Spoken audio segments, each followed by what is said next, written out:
আসসালামু আলাইকুম, সবাই কেমন আছেন? এখানে আমি কয়েক পিস বোয়াল মাছ ভালোভাবে ধুয়ে নিয়েছি। তারপর হলুদ এবং লবণ দিয়ে ভালোভাবে মেখে নিচ্ছি। তারপরে মাছগুলোকে ভেজে নেব। আজকে বোয়াল মাছের নতুন একটা রান্নার রেসিপি নিয়ে চলে আসলাম। চুলায় একটা প্যান দিয়ে তাতে আমি তেল দিয়ে দিলাম। তেলটা গরম হয়ে গেলে আমি মাছগুলোও সব দিয়ে দেবো ভাজার জন্য। সাধারণত বোয়াল মাছ যখন ভুনা করি তখন কিন্তু ভেজে নেই না, এমনিতেই ভুনা করে নেই।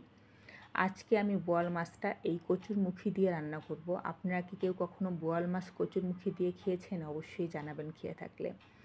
আর যদি খেয়ে না থাকেন তাহলে ট্রাই করবেন, অনেক ভালো লাগে। কিন্তু মাছগুলো এক পাশ ভাজা হয়ে গিয়েছে, আমি উল্টিয়ে দিচ্ছি, অপর পাশটাও ভেজে নেব। কচুরমুখীগুলো আমি কেটে ধুয়ে পরিষ্কার করে নিয়েছি। এই তরকারিটা কিন্তু আমি খেতে অনেক বেশি পছন্দ করি।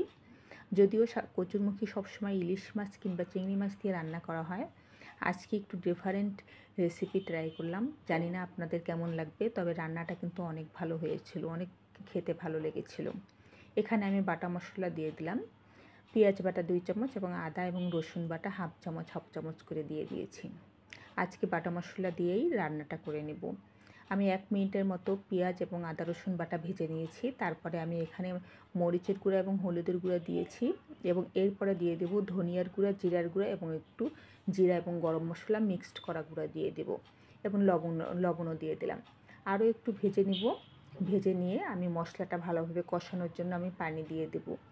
ভাজা কিন্তু হয়ে গিয়েছে, আমি পানি দিয়ে দিলাম। আমি কিন্তু মশলাটা 2 বার কষিয়ে নেব।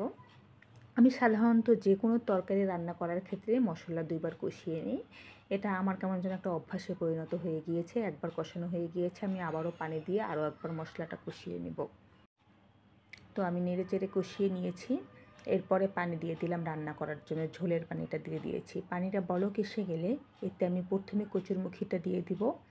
তো আমি কচুর তরকারিগুলো দিয়ে দিলাম এবং তারপর ঢাকনা দিয়ে ঢেকে দেবো। এটা বলক আসা পর্যন্ত অপেক্ষা করব। বলক এসে গেলে তারপরে আমি মাছগুলো দিয়ে দেবো। এখন কিন্তু বলক এসে গিয়েছে, 2-3 মিনিট বলক আসার পরও রান্না করে নিয়েছি। এখন মাছগুলো সব দিয়ে দেবো এতে। আসলে এভাবে করে রান্না করে খেলেও কিন্তু কচুরমুখী অনেক ভালো লাগে। আমি আশা করি আপনারা সবাই এই রান্নাটা একবার হলেও ট্রাই করবেন।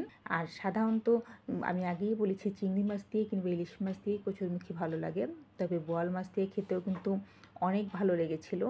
আর বাসায় যারা খেয়েছে সবাই অনেক প্রশংসা করেছিল। প্রায় 20 মিনিট রান্নার পরে আমার রান্নাটা হয়ে গিয়েছে।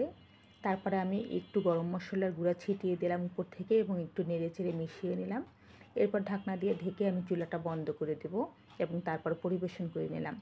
আজকের রান্নার ভিডিওটি আপনাদের কাছে কেমন লাগলো অবশ্যই জানাবেন। যারা পুরো ভিডিওটি দেখেছেন তাদের সবাইকে অনেক অনেক ধন্যবাদ। আল্লাহ হাফেজ।